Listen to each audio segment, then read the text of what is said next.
Hello, my beautiful Cowgirl Earth Magic School community. I'm so grateful you're here. Here it is, the altar matrix for protection that started my whole conversation in what is an altar and how do we consecrate that space last week. So if you created an altar and you have a place where you're working magic or you're calling in energies or you're alchemizing energies, or you're raising frequencies, or whatever it is that you're doing. If you're, I'd say this is for more than like just your meditation space. But heck, it's a protective shield that we're going to create today. I would put this on my, I've got a financial success, career success. I've got an altar like that in my office. I would protect my finances with this. But I'm also going to do a protection grid like this over my space of divination. I'm going to do a protection grid over this space this altar that I use for teaching. Just kind of take it like, where are you really calling in guides and guardians? Where are you calling in ancestor spirits? Think of it like this. Wherever you're, think of the brightest, white, most positive, wonderful energy that you can bring to mind. Now, you can call on that frequency, and as easily as you can call on that frequency, there's an opposite frequency too. And this altar matrix for protection is to keep that opposite frequency at bay. And say you're called to work with that opposite frequency, that's all you can do that. I would advise doing it in a safe, guided way. But I'm gonna stick with just our positive, light, high vibrational, that type of energy. And for most all of the work that I'm doing, I like to protect against the other side. Now, that doesn't mean that I don't acknowledge the existence, but it's something I'm not working with until I've mastered those dark shadow aspects within myself. Like for me, that's my own shadow is the only shadow that I need to be working with at this point in my life. If you want to go deeper into that side, I know there are people who will help you with that. It's just not here. Do a Google search and I bet you'll find some people, but it's not me. I've got to master my own shadow first before I even start thinking about outside shadow forces. So that being said, stuff like this, an altar matrix for protection, so that I feel protected when I'm doing any of the divination type work, any of the alchemizing, energy moving stuff that I do. I like to do that. That's why I always cast a circle when we're doing these things, and just try to keep everything as protected as I can so that I can continue to have enjoyable magical experiences. Okay, so what do we need here for this today? I've got your supply list. I posted it in the group. We're gonna need 3 obsidian crystals, just little tumble pieces for grounding, shielding, protection. I've got 3 tiger's eye for strength, protective watchfulness, and I've got 5 carnelians for courage, and energy fortification, and drive, action. To me, that's what the carnelian's bringing. And we're going to create a shield with a layered combination. So we're going to have a pentagram, which forever has been a symbol of protection. It's got 5 points. It could be representing the 5 elements. There's a very human piece to that with our 5 senses, 5 fingers. Those 5 elements would be, we always talk about earth, air, fire, water. You're also calling in the element of spirit here. That's like the unifier of the other 4 elements. We're keeping it in an upright manner, promoting harmony, balance, protection. Then there's the lambda, is the Greek letter V, is within that pentagram. That's for inner strength and balance. We're going to use the tiger's eye to create that. That symbolizes balance between spirit and physical matter, illumination, light breaking through darkness, stability. And then our third layer to this is the pentagon. Pentagon is a 5-sided figure, so we've got our carnelian for that. 5 again, human wholeness. We're going to draw it around our pentagram, so it will be like a container for this shield of protection. So, I almost forgot. Well, I put a clear quartz double terminated wand. I'll use my selenite wand. We've talked about this before. There's an obvious termination on this end. I've got the Merkaba on top that I consider a Merkaba as also an energy sending sacred geometric shape. Merkabas are very important in my practice. I've got one tattooed on my arm because of it. We could get into that story at some point if you'd like, why I am so connected with Merkabas, but that's a story for another day. So I'm going to use my selenite, but if you've got a double terminated, would just mean there's a point on the top and a point on the bottom so that you can send and receive energy in both directions. So first thing we're going to do is clear and bring the elements to life. And since we're raising energy, I'll go ahead and call the 4 directions and open a circle too. Cast a circle, open a circle.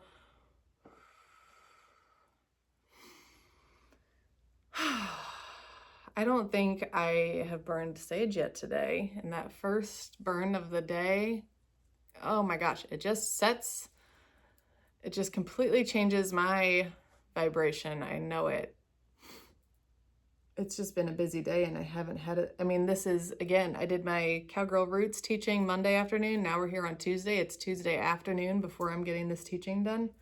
Let me do some of that for you all too. I just need a bigger sage leaf.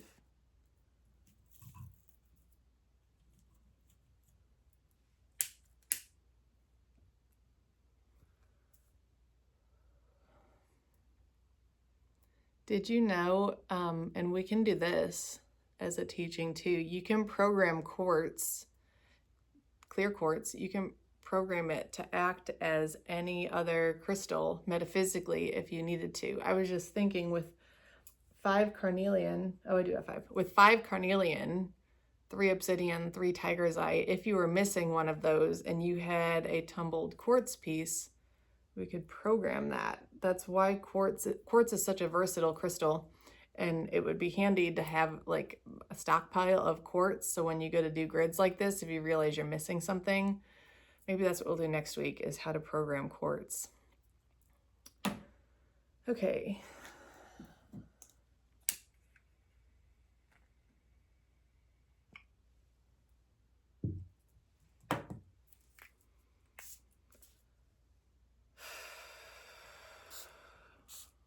And I literally just spray that over my altar too.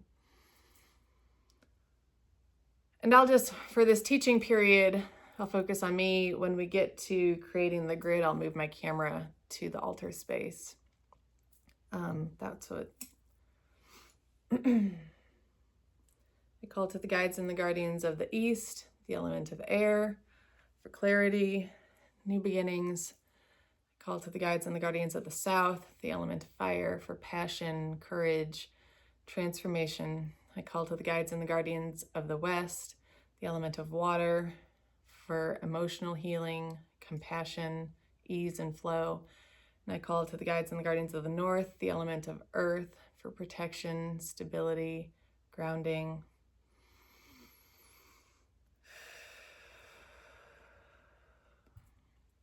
Okay.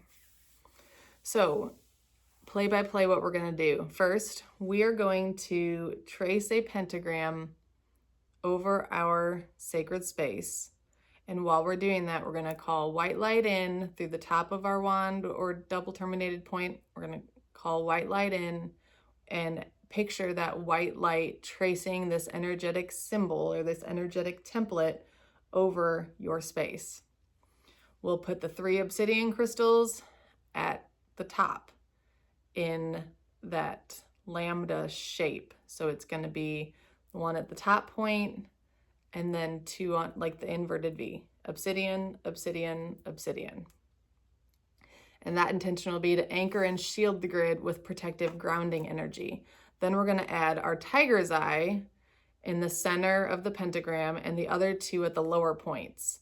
So you'll see, and this will make sense. And that tiger's eye is going to be for radiating strength and clarity. That's where I've got my lambda noted.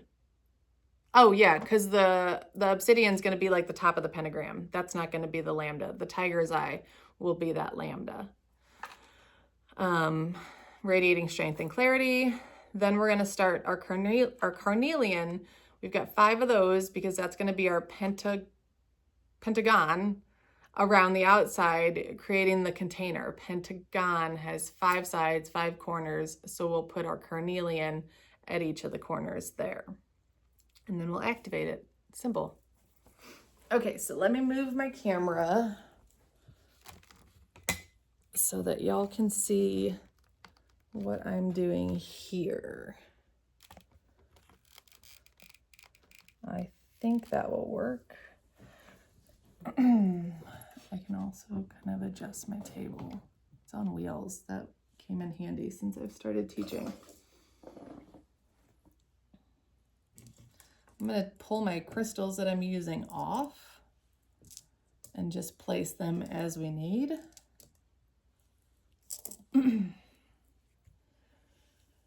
Okay, so as we go through and trace our pentagram first with our double terminated wand, this is protective energy that we want to call in. So I will hold my wand. I'm going to imagine that white protective light. I'm going to call it down from the divine through my wand to my space. And there's a little bit of bend there. Sorry, I got distracted. But, okay. We're calling this energy in. So we'll start with our pentagram up at the top and we'll go down clockwise that direction first. When you're calling in, you want to move in a clockwise manner. And if it were something we were releasing, we'd go counterclockwise, if that makes sense. So obviously, you know, with a pentagram, we're not just doing a clockwise circle, but we're going to at least start clockwise was my idea there. So imagine that pure white light. Start at the top of your pentagram, down to the bottom right corner, up to the top left corner, straight across to the top right corner, down to the bottom left corner, and up to the top point that we started at. There's my pentagram. Now I'm going to take my 3 obsidian crystals and I'm going to anchor this, shielding this grid with protective grounding energy. Start at that top point, and we're going to go to the top right corner, which you cannot really see that top right corner, and that top left corner. Yeah, you can see that. And then I'm going to add my tiger's eye. And here, your intention is, this is where we're radiating strength and clarity, and we're doing that lambda. So this is like your middle point at the top of the 2 legs of your pentagram, and 1 to the bottom right, and 1 to the bottom left. And now you can kind of see the points on that pentagram. So our obsidians brought in protective, grounding energy, shielding, and this lambda with tiger's eye radiating strength and clarity. And we're going to take our carnelian, and this is for vitality, courage, and this is like the driving force behind the protection for me. And we're going to put 2 carnelian on either side of the central tiger's eye. No, I'm going to start at the top. Oh yeah, that's right. We're going to do 2 carnelian here. This is your pentagon. This is 5th grade math, pentagon, 5-sided shape. So you know what? We only did the pentagram. Let's go ahead and trace this pentagon also before we place the carnelian. So I'm going to do this in clockwise manner, start in the top left corner, and we'll go straight across to the top right, down, straight across, and then here on the bottom is where we're going to have our 5th point, up and over to the top. So now we can add our points. You've got either side of your obsidian at this corner and this corner, the top obsidian. Those are 2 corners for your pentagon. And we're going to have a corner under your obsidian here and a corner under your obsidian on this side and a corner below your tiger's eye on the bottom. Maybe if I raise my camera up, you guys can really see better where I have those. Carnelian it's an inverted pentagon sealing like fiery protective energy here. Let me raise this up and see if that helps y'all to see the whole thing better.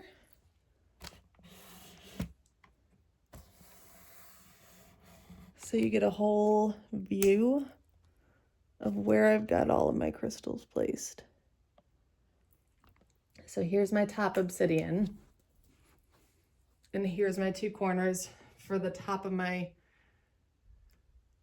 you still can't see that one, but you can imagine, for the top of my pentagram. And then here's my tiger's eye in the middle and my 2 bottom corners of my pentagram. Then I've got for my carnelian, the top flat side of my pentagon, down to this flat, down to the bottom flat, or I mean like pointed to the bottom, pointed here, flat to here. 1, 2, 3, 4, and 5. Okay. So now we're going to activate it. We're going to connect each stone following the pattern of pentagram, then the pattern of the lambda, and then the pattern of the pentagon. So this is that same white light that we traced first. Now we're actually activating. So we're visualizing this shield connecting each crystal as we move. So we're going to start with our obsidian, and we'll come all the way down to this tiger's eye. Then we'll go up to our top obsidian, over to the right obsidian, across the tiger's eye again, and down to the bottom corner. So again, with our obsidian, we're calling in protection and grounding. We're going to connect with those tiger's eye, radiating strength and clarity.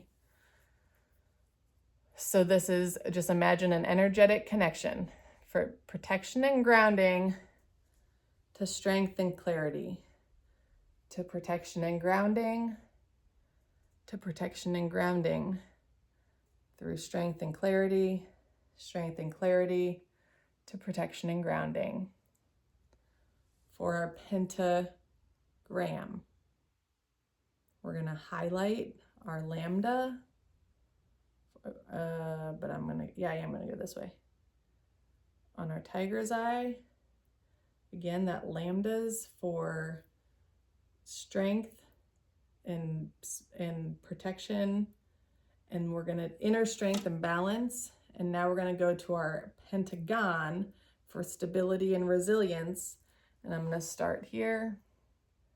Stability, resilience, and fiery protection on the pentagon.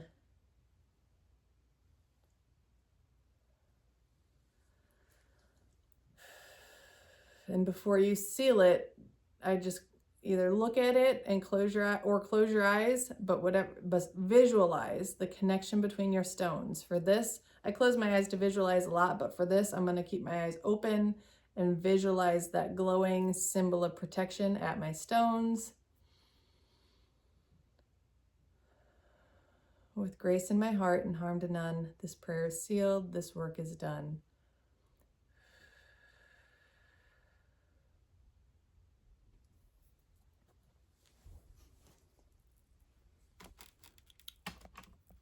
And I'll bring you guys back to me. Although,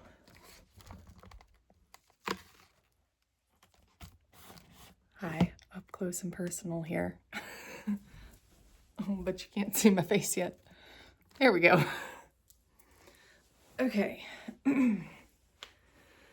So, again, just to recap, I would do this, wherever you feel like you're moving energy, where you're working with divination, where you're calling in guides and guardians. It'd be the perfect place to do a protective grid like this. And I like the idea of the crystals because it's really anchoring that protection there, but it could be something as simple as tracing those symbols in your space. If it's a space that you can't keep crystals sitting in for always, do those symbols with those intentions, and it would be perfect also. That would be another great way to add some protection to a space. So with that, I thank and release the guides and guardians of the earth, from the north, the element of earth, for their grounding, stability, and protection. I thank and release the guides and the guardians of the west, the element of water, for the ease, the flow, the compassion. I thank and release the guides and the guardians of the south, the element of fire, for the energy, the passion, the transformation, the courage. And I thank and release the guides and the guardians of the east, the element of air, for the clarity and new beginnings.